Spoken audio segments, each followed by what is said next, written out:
은혜를 주신 하나님께 감사하고요.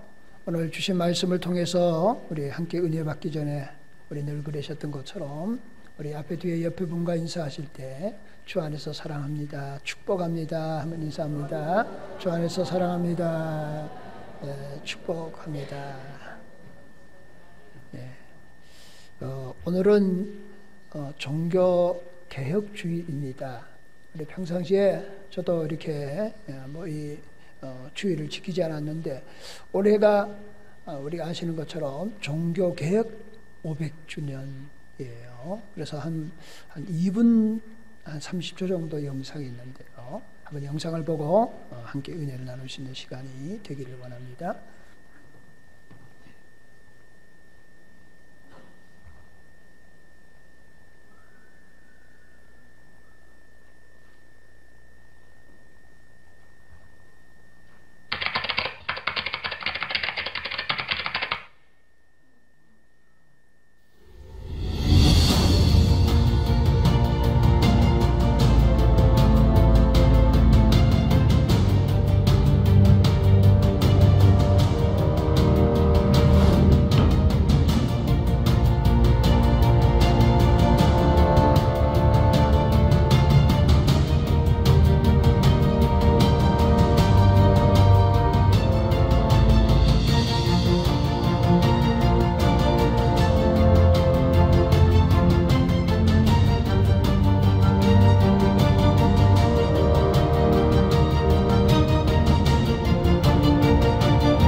본문의 말씀을 통해서 제목은 신앙의 짝퉁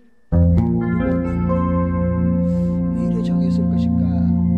종교개혁 500주년이니까 우리의 신앙을 다시 한번 하나님 앞에 내려놓을 수 있는 시간이 될 수 있기를 소망합니다. 오늘 우리가 예배에 참석하신 모든 민주주의 통치체제의 근간을 바꾸는 작업, 개헌. 그 결과에 따라 우리 일상의 모든 것이 바뀌게 됩니다. 그러나 국회 헌법개정특별위원회는 우리가 모르는 사이 동성혼을 합법화시키기 위한 용어를 헌법 개정안에 교묘하게 포함시키려 하고 있습니다.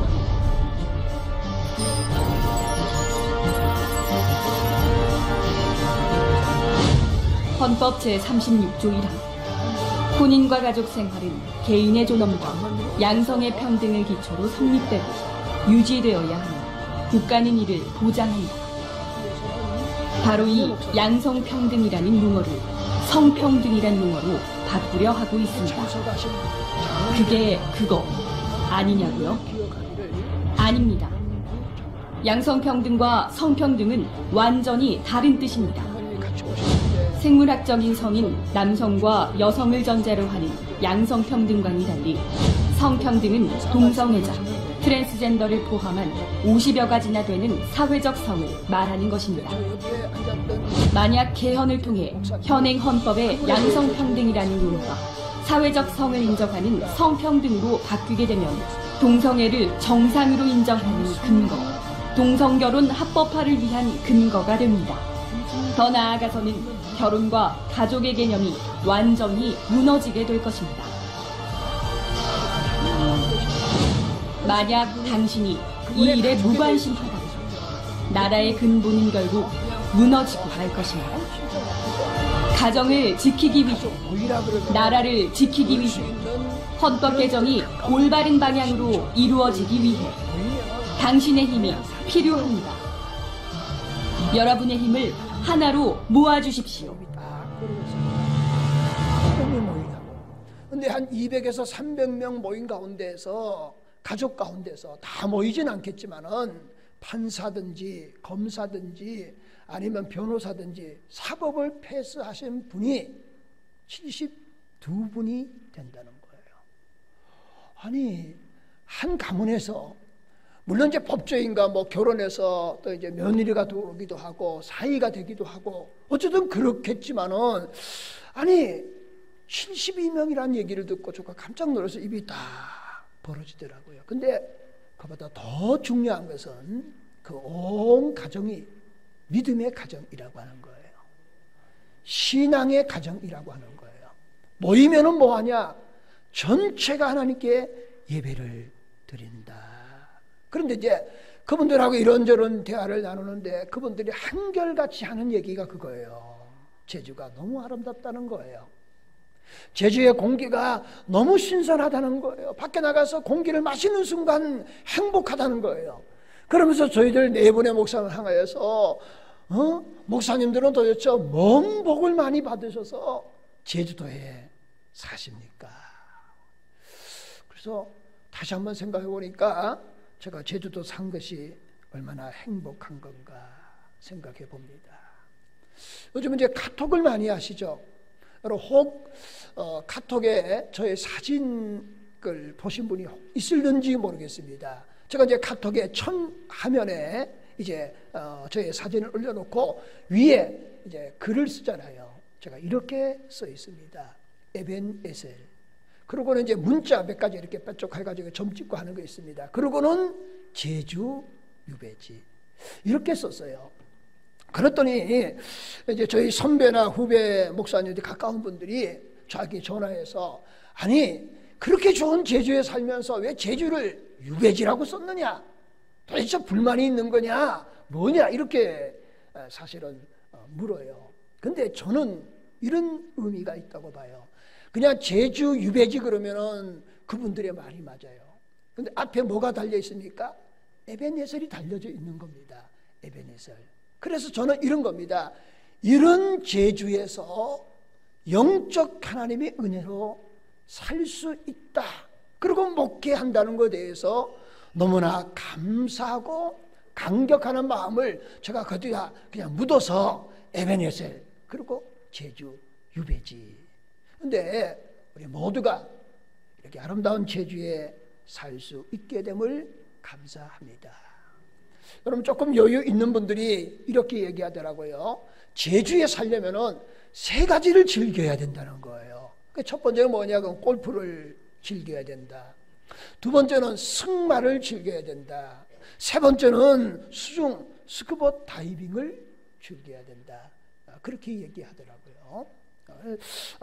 그렇게 즐기는 사람도 있구나. 그런데 꼭 그런 것만 아니잖아요. 제주도 산 오름 얼마나 아름다워요. 제주 바다 얼마나 아름다워요. 뭐 오름이라든가 한라산이가 등반하면서 산과 관련된 레저 스포츠, 뭐 산악 자전거 이게 좀 위험한가요? 뭐 비롯해서 뭐 많은 것들이 있잖아요. 바다과 관련돼서 뭐 기초적으로 낚시부터 시작해가지고 여러 가지 레저 스포츠가 있는데, 그런데 중요한 것은 자연 그대로 자연과 함께 즐기는 것이 가장 행복하다 하는 거예요.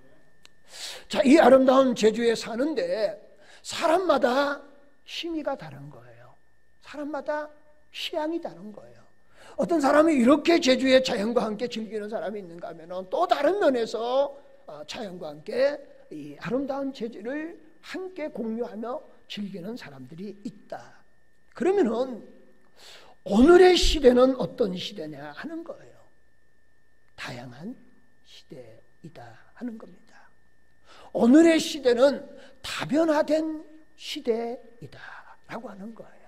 그러다 보니까 우리의 삶의 현장에서 일어나는 수없는 일들에 감춰진 내면의 세계가 있다는 거예요. 우리가 흔히 다 아시는 얘기를 식상하게 얘기하는 겁니다. 자, 비가 오면은 여자분들이 비를 안 맞기 위해서 가방을 머리 위에 올리면은 그 가방은 짝퉁이고, 가슴에 품고 뛰면은 그 가방은 진품이다. 그렇게 얘기하잖아요. 그랬더니 어떤 분이 이렇게 얘기하더라고요. 목사님, 그걸로 머무지 않고요, 비가 오는데 뭐라도 머리 위에 올려서 머리를 안 맞게 하시면은 그분 머리는 강남에서 한 머리고요,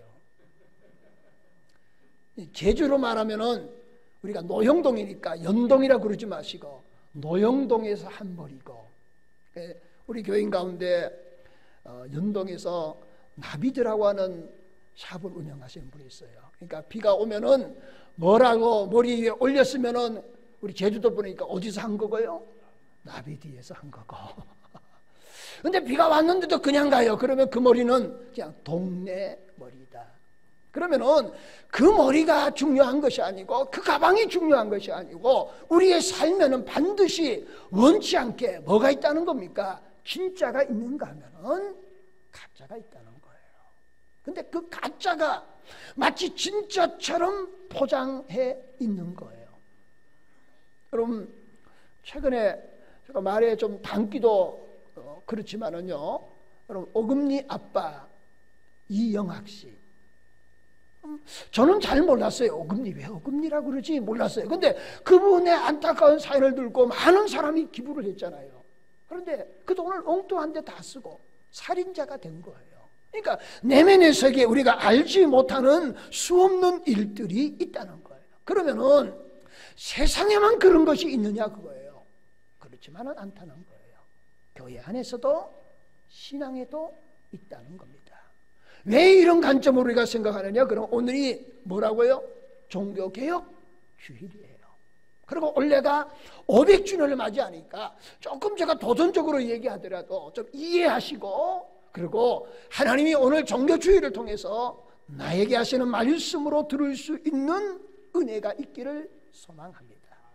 그럼 우리가 한번 터놓고 얘기해 봅시다 이거예요. 정말 우리가 하나님 앞에서 정말 진짜 하나님의 자녀의 삶을 살아가고 있느냐 하는 거예요.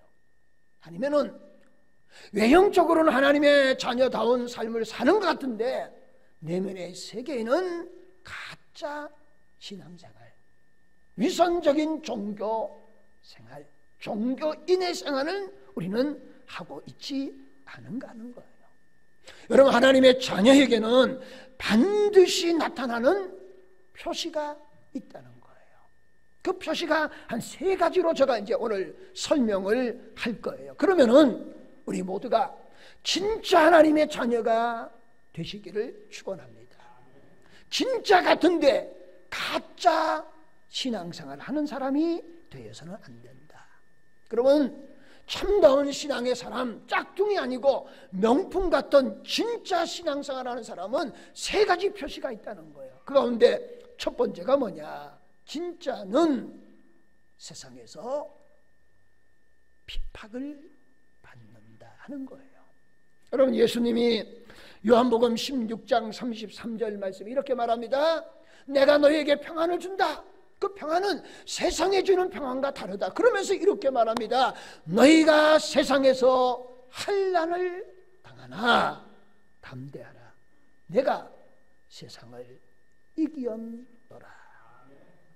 여러분, 예수 그리스도는 십자가에서 사망 권세를 이기시고 부활함으로 세상 모든 것들을 정복하시고 이기시고 승리하셨습니다. 그러기에 우리는 영원한 천국을 향하여 나아가는 하나님의 백성이에요. 그런데 그날이 오기까지 오늘 우리가 이 땅을 사는 동안에 신실한 하나님 백성으로 살고 그렇게 살아가는 과정에 반드시 뭐예요? 너희는 세상에서 뭘 당한다고요?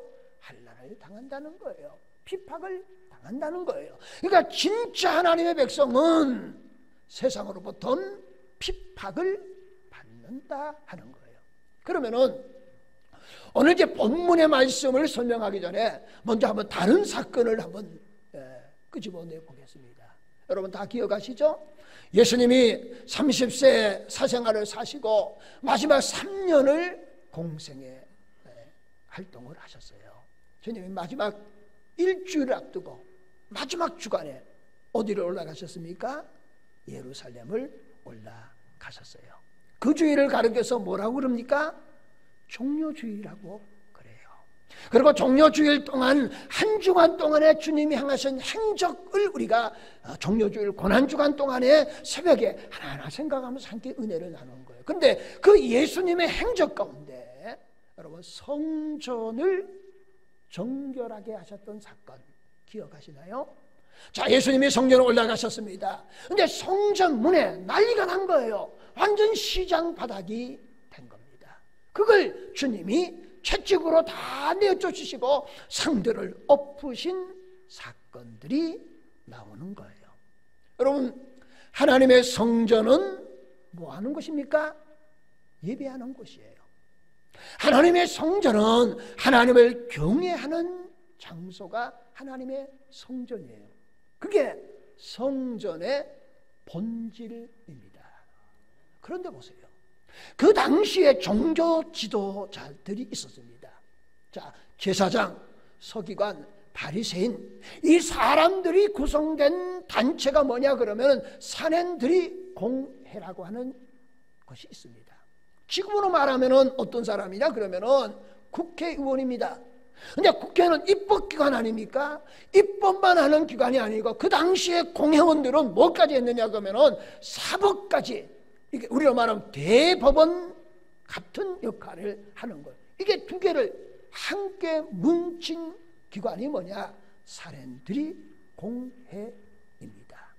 막강한 권세를 가지고 있을 뿐만 아니라 이 사람들이 뭐라고요? 다 종교 지도자입니다. 세상의 사람들이 와서 한 것이 아니라 제사장, 서기관, 바리새인 이런 사람들로 구성된 회입니다. 얼마나 바르게 살아갑니까? 여러분, 그 사람들이 누가 봐도 그 사람들이 가짜라고 생각하는 사람은 아무도 없었어요. 그런데 보세요. 이들은 성전을 중심으로 뭘 했냐 그거예요. 자, 성전의 본질은 뭐냐? 하나님께 예배하고 하나님께 기도하는 거예요. 그런데 이들은 성전을 돈벌이 수단으로 삼았다는 거예요. 두 가지 예를 들어보겠습니다. 자, 유대 근방에 사는 사람은 괜찮아요. 그런데 저 멀리 있는 사람들이 이제 6월절을 맞아서 예루살렘에 이제 제사 지내기 위해서 오잖아요. 근데 거기서 양을 데려오기란 쉽지 않아요. 데려오다 보면 중간에 병들 수도 있고요. 문제가 생기잖아요. 그러니까 손 쓰는 방법이 뭐냐 그러면 성전, 예루살렘의 성전에 오면은 단번에 모든 문제가 해결되는 거예요. 그러니까 그들이 돈을 들고 오는 겁니다. 그러고는 성전에 와서 여러분 이 산헨드리 공회와 연결되어져 있는 곳에 가서 화폐를 바꾸는 겁니다. 한전하는 거죠. 한전된 유대 화폐를 가지고 어디에요? 그들과 결탁되어져 있는 장소에 가서 양을 사면 제사를 지내는데 별 문제가 없는 거예요. 근데 보세요. 그들과 연결되지 않는 곳에서 양을 샀다. 그러면 어떤 결과가 나오느냐? 제사장들이 흠없는 것들이라고 그랬으니까 어떻게 할 것 같아요? 아주 까다롭게 양을 검사하는 거예요. 근데 자기와 연관되어져서 산 양들은 아마 표시가 있겠죠. 그러면 그냥 폐쇄해 주는 거예요. 그러다 보니까 이들은 이런 일들로 인해서 막대한 이득을 취하고 있었다는 거예요. 예수님은 그냥 넘어갈 수 없잖아요. 이걸 다 개혁하셨다. 예수님은 이걸 통해서 본질을 회복하게 하시고 본질을 추구하게 하셨다 하는 말씀입니다. 그러면 여기서 우리가 한 가지 교훈을 짚고 넘어가야 될 부분이 있죠. 여러분, 우리가 신앙생활 하는데 신앙생활의 본질이 뭐냐 하는 거예요. 여러분, 신앙의 본질은 하나님을 경외하고 하나님께 예배하고 하나님께 영광을 돌리는 것이 신앙의 본질인 줄로 믿습니다. 그런데 비본질적인 종교 지도자들처럼 여러분 신앙생활 하면은 그런 것이 없는 것은 아니지만은 우리가 그게 전체인 것처럼 생각하는 거에 문제가 있는 거예요. 뭐냐? 그러면 종교 지도자들은 성전을 돈벌이 도구로 삼았다. 그리고 막강한 어떤 것들을 부를 축적하게 되었다. 그러면은 신앙의 본질을 우리가 이렇게 해석할 수도 있다는 거예요. 여러분 신앙생활하는 사람은 무조건 잘 돼야 되고 성공해야 되고 출세해야 되고 부자가 돼야 되고 무명장수해야 된다. 그게 하나님의 축복을 받은 사람이다. 그런데 부자가 되지 못하고 때로는 아프기도 하고 그러면은 그 하나님의 축복을 받지 않은 것이다.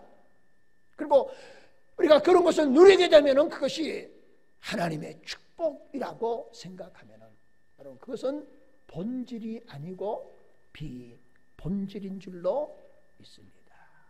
신앙의 본질은 그런 거 아니에요. 하나님께 예비하고 하나님을 경외하고 그리고 하나님의 영광을 돌리는 것이 신앙의 본질인 줄로 믿습니다. 자, 그러면 또 다른 면으로 한번 볼까요? 자, 예수님이 성전을 정결케 하신 거예요. 그러면 이제 이 공회원들이 이렇게 예수님께 말하는 겁니다. 너가 무슨 이름으로 무슨 권세로 이 일을 하느냐라고 이렇게 추궁하는 거예요. 여러분 그렇게 묻는 것보다는 이렇게 물어야 되지 않겠습니까? 본질적으로 물으면 이렇게 물어야 돼요. 예수님이 성전을 정결케 하는 거예요. 그러면 이렇게 묻는 거예요. 당신이 말하는 성전의 본질이 뭐냐? 우리도 알고 싶다. 그리고 당신이 성전을 깨끗하게 하는데 성전을 깨끗하게 하는 그 이유 본질이 뭐냐? 우리도 좀 알고 싶다.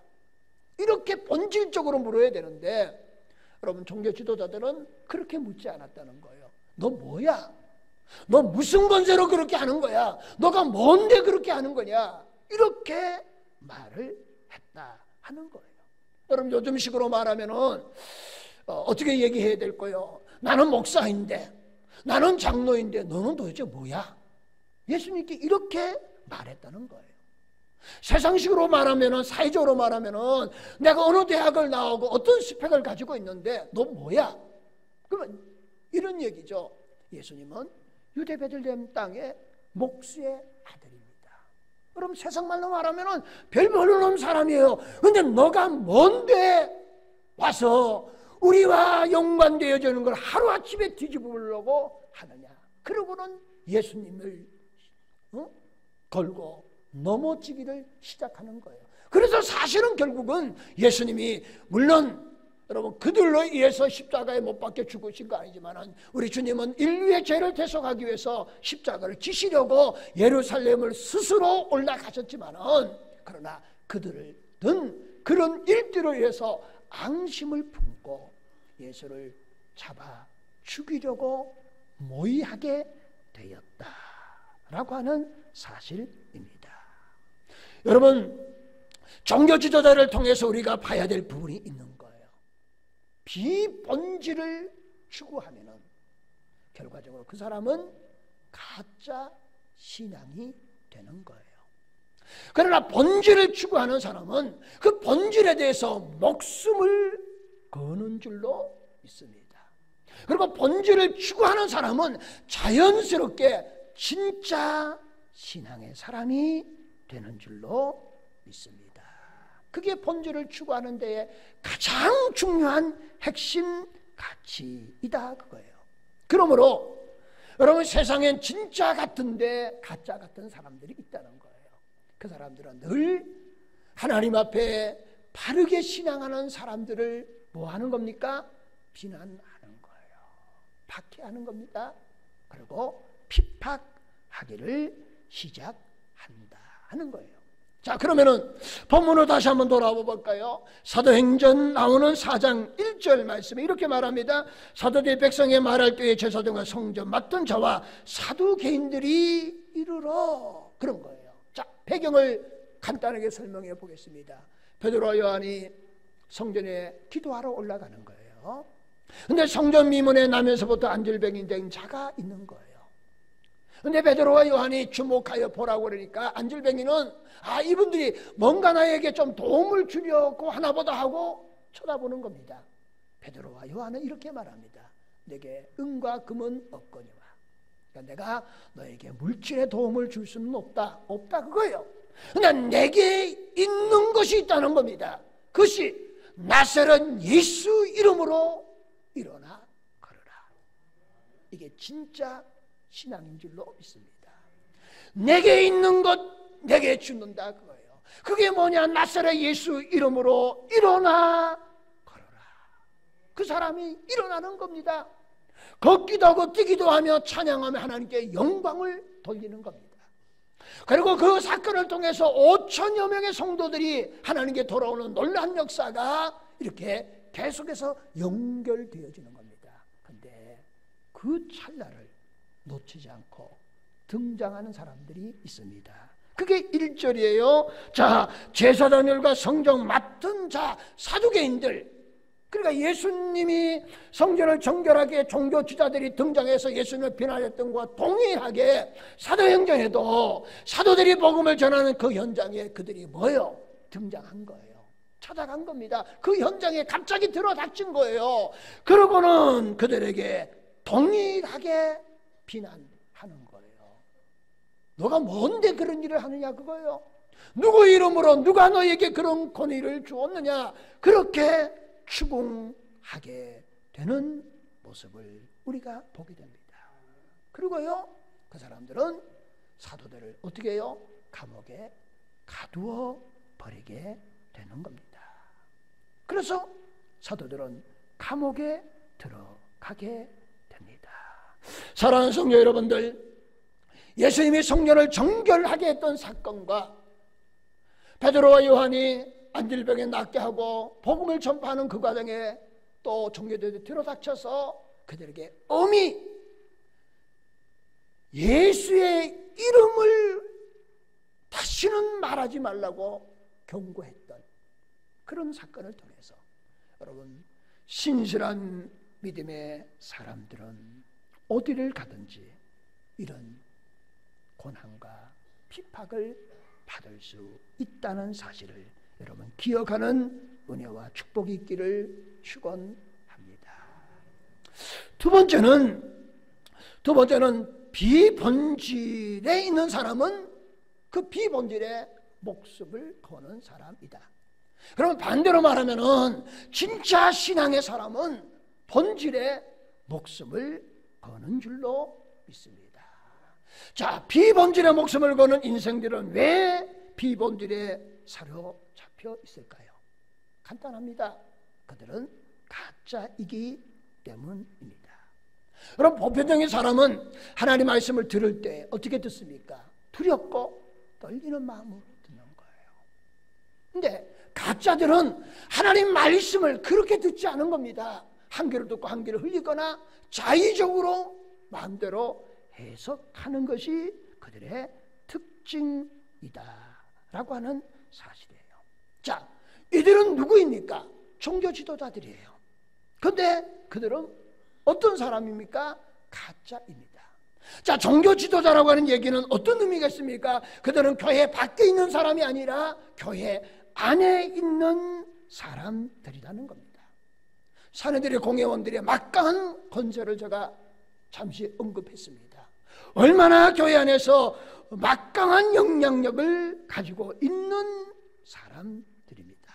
그리고 그들은 가짜의 우두머리가 되었다 하는 거예요. 여러분, 진짜와 가짜, 가짜와 진짜의 차이점은 도대체 뭐냐 하는 거예요. 여러분, 본질 면에서 나는 다르다고 보는 거예요. 자, 예를 들면은 우리가 이제 제가 어떤 목사님들이라든가 뭐 이렇게 만나면은 이런저런 대화를 나눠요. 근데 목사님들이 꼭 이렇게 질문하지 말아야 되는데 그 궁금한 게 있다고요.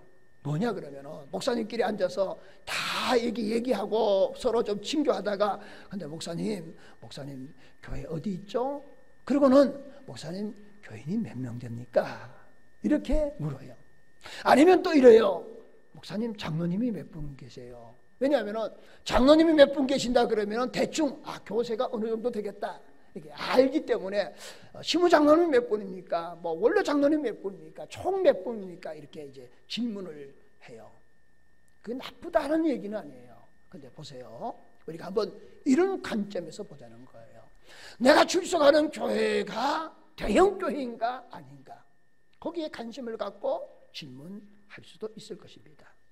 또 내가 출석하는 교회 아니면 당신이 출석하는 교회, 다른 사람이 출석하는 교회의 구성원들이 어떻게 구성되어져 있는가 하는 거예요. 대단한 사람으로 구성되어져 있는 교회면은 그래도 어깨가 좀 으쓱할 수도 있겠죠. 그리고 그 구성원 가운데 성모하고 출세하고 부자고 뭐 사회적으로 법조 의료 뭐 어떤 강에 그런 사람들이 구성되어져 있다. 여기에 관심이 있다. 그러면은 그거는 비본질의 다른 요소들까지 포함해서 관심이 많은 사람이에요. 그리고 그 비본질에 너무 많은 관심을 가지면은요, 나도 모르는 사이에 자연스럽게 가짜 신앙이 될 수가 있습니다. 여러분, 우리는 본질에 관심을 가질 수 있기를 축원합니다. 자, 다른 사람이든지 나이든지 이렇게 생각하는 거예요. 내가 출석하는 교회에 성도들이 얼마나 하나님 말씀대로 살려고 몸부림치고 있는가? 내가 출석하는 교회에, 당신이 출석하는 교회에 하나님의 백성들이 하나님 앞에 무릎을 꿇으면서 하나님의 사명을 감당하려고 애쓰고 있는가? 여기에 관심이 있어야지. 몇 명이 있느냐? 장로님이 몇 분이냐? 뭐가 어떠냐? 평수가 몇 명이냐? 그건 다 비본질적인 문제라고 하는 거예요. 사람들이 얼마나 하이드 칼라로 그러네요. 하여튼 그런 사람으로 구성되어져 있느냐가 중요한 것이 아니라 정말 한 사람 한 사람이 변화되어서 가정을 천국으로 만들고 그리고 사회를 변화시키는 선한 영향력을 끼칠 수 있는 사람들로 세워져 가느냐. 여러분, 이런 부분에 관심을 갖고 질문하는 것, 그게 바로 본질에 관심을 가지는 사람의 모습입니다. 여러분, 이런 본질에 관심을 가진 사람은요, 자연스럽게 신앙의 본질에 충실하게 되고 진짜 신앙의 사람이 되는 줄로 믿습니다. 제가 목회하면서 어쩔 수 없이 목회자가 결단해야 될 순간이 있어요. 근데 간혹가다 그러신 분들이 있어요. 우리 여기서 있다고 하지 말고요. 그래요. 손을 들고 목사님 꼭 그렇게 해야 됩니까? 물어요. 그러면 제가 속으로 이렇게 대답합니다. 겉으로는 그렇게 대답하죠. 꼭 그렇게 안 해도 됩니다. 그런데 여러분, 가부간의 결정을 해야 하잖아요. A를 선택하든 B를 선택해야 될 거 아닙니까? 선택할 때는 여러분 무엇인가는 결단을 해야 되는 거예요. 그렇잖아요. A를 좋아하시는 분이 B를 선택하면 B를 이제 그런 사람들은 왜 그렇게 선택했느냐? 또 이 반대 경우는 그렇게 말할 수 있는 거예요. 그러냐? 꼭 그렇게 해야 됩니까? 라고 하는 얘기는 반대로 말하면은 비본질에 관심이 많다라고 하는 생각을 갖게 하는 거예요.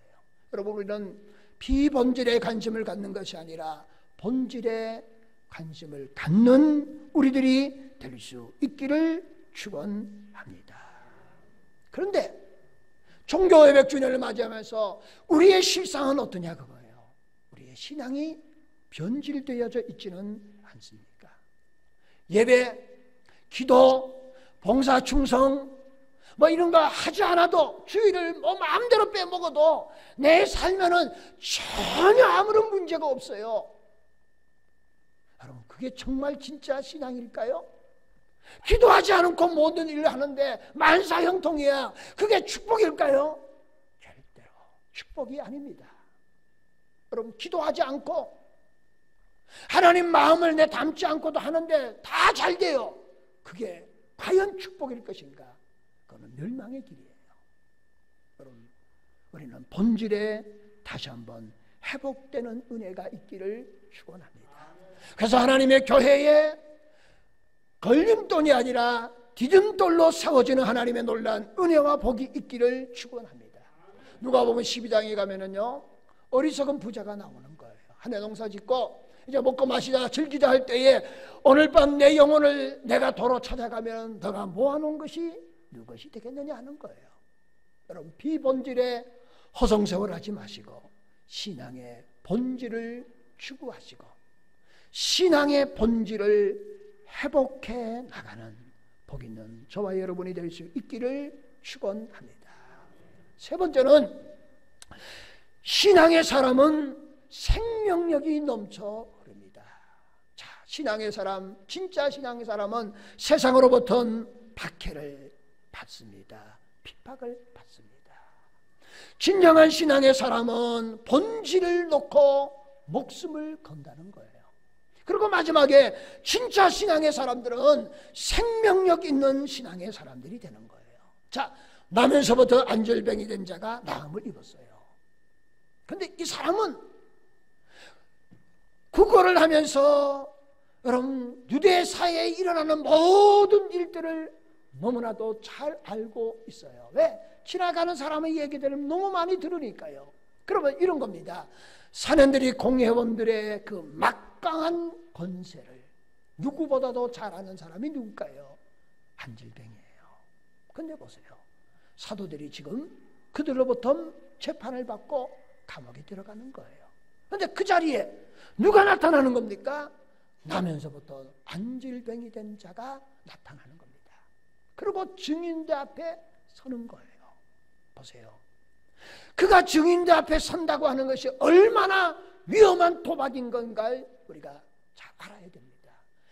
사내들의 공회의 그 막강한 권세, 그리고 사도들의 편에 선다고 하는 것이 얼마나 위험하고 자기에게 불이익이 당하는지 모르는 거예요. 그리고는 그 종교 지도자들이 사도들에게 이렇게 말합니다. 너가 너희들을 나중에 풀어줄 때에 예수 이름이라도 입에서 내지 말라는 거예요. 그런데 나면서 안진병이 된 자가 쓰는 거예요. 나중에 끝에나 1절 14절에 보니까 또 병난 사람이 그들과 함께 서 있는 것을 보고 비난할 말이 없는지라, 그렇게 기록하고 있어요. 그래, 이런 거예요. 그 말 잘하고 똑똑한 종교 지도자들이 지금 사도들을 그냥 맹공을 뽑는 거예요. 예수의 이름도 다시는 언급하지 말라는 거예요. 그런데 이 나면서부터 안질병이 된 자가 이렇게 말한 겁니다. 나는 나면서부터 안질병이 된 자입니다. 근데 내가 일어난 것은 은과 금은 내게 없거니와 내게 있는 것으로 내게 주노니 나사렛 예수 이름으로 일어나 걸어라. 내가 일어나 걸을 수 있는 것은 누구의 이름입니까? 예수 이름이다. 여러분, 예수 믿으면은 이런 생명력이 있는 줄로 믿습니다. 여러분, 안질병이가 바보가 아니에요. 거기 증인들 앞에 억지로 끌려온 것도 아닙니다. 자원해서 온 겁니다. 거기 서는 것이 얼마나 위험한 행동이라는 걸 너무나도 잘 알고 있습니다. 그럼에도 불구하고 예수 이름으로 나음을 입으니까, 그걸 예수를 믿고 구원을 받으니까 그 마음속에 생명이 넘쳐흐르게 된 줄로 믿습니다. 생명이 넘쳐니까 종교 지도자 앞에, 그 막강한 권세 앞에도 당당하게 설 수 있게 된 줄로 믿습니다. 이게 신앙의 생명력이에요. 여러분, 종교개혁주의를 맞이하면서 우리에게 이런 생명력이 회복되는 은혜가 있기를 축원합니다. 여러분, 가짜와 진짜의 차이점은 뭐냐? 그 신앙의 생명력이 있느냐 없느냐, 그거예요. 교회 오는 것이 너무나 감사하고 하나님의 교회에 어떤 일을 할 수 있다고 해서 너무 감격하는 마음을 가지고 하는 사람, 그 사람은 생명에 넘치는 신앙의 사람이에요. 근데 교회 오면은 하나님께 예배는 드려야 되겠고 그럴 뿐이 없겠지만은, 그러니까 안 나가면 하나님께서 또 혹시라도 혼낼 것 같고, 그래서 교회를 억지로 오는 거예요. 그리고 교회에서 뭘 봉사하라고 그러니까 인상 쓰고 기쁜 마음으로 언제 이거 그만하나, 그렇게 생각하는 거. 여러분, 그럴 수도 있죠. 근데 결과적으로 보면 거기에 뭐가 없는 겁니까? 생명력이 없는 거예요. 생명력이 없으면 뭔들 한들 힘들지 않은 일이 없는 거예요. 그러나 생명력이 넘치고 힘이 넘치면 무슨 일을 해도 기쁘고 힘든 줄 모르는 줄로 믿습니다. 여러분, 생명력은 주님과 동행할 때 일어나는 줄로 믿습니다. 그게 진짜 하나님의 자녀의 표시예요. 세상에 누가 비난합니다. 별소리다 해요. 그냥 나자빠질 이유가 없는 거예요. 왜? 하나님의 백성은 세상으로부터 환난을 당하는 거예요. 세상의 사람은 없어질 것을 가지고 목숨을 거는 겁니다. 그러나 우리는 영원한 것을 가지고 목숨을 거는 하나님의 백성인 줄로 믿습니다. 그리고 우리의 내면의 세계에 생명력이 넘쳐 흘러야 되는 줄로 믿습니다. 생명이 있으면요, 환난, 고난, 환경, 조건 문제될 거 없어요. 이런저런 얘기해도 내 신앙의 생명력만 넘치면은 그게 문제될 거 없는 거예요. 그런 거에 구애받지 않는 그런 신앙의 생명력을 가지고요. 먼저 내가 그런 생명력으로 회복되시기를 축원합니다. 그리고 그 회복된 은혜로 여러분, 우리의 가정을 천국으로 만듭시다. 그게 중요한 거예요. 내 가정을 천국으로 만든 다음에 내가 소속되어졌던, 아니면 세상을 변화시키는 그런 신실한 신앙의 진짜 명품 우리 모두가 되시기를 예수님의 이름으로 축원을 드립니다. 기도하시겠습니다. 하나님, 감사합니다. 진짜는 가짜로부터 핍박을 받습니다. 종교 지도자들은 비본질에 사로잡혀서 목숨을 걸었지만은 신실한 믿음의 사람은 본질에 목숨을 거는 줄로 믿습니다. 그리고 나면서부터 한질병이 된 자는 예수 이름으로 마음을 입었기에 그 증인들 앞에 당당하게 섰습니다. 어떤 불이익이 있다 할지라도 그 내면의 세계에 생명력이 있었기에 선 줄로 믿습니다. 그러므로 우리의 진짜 신앙의 본질은 생명력에 있습니다.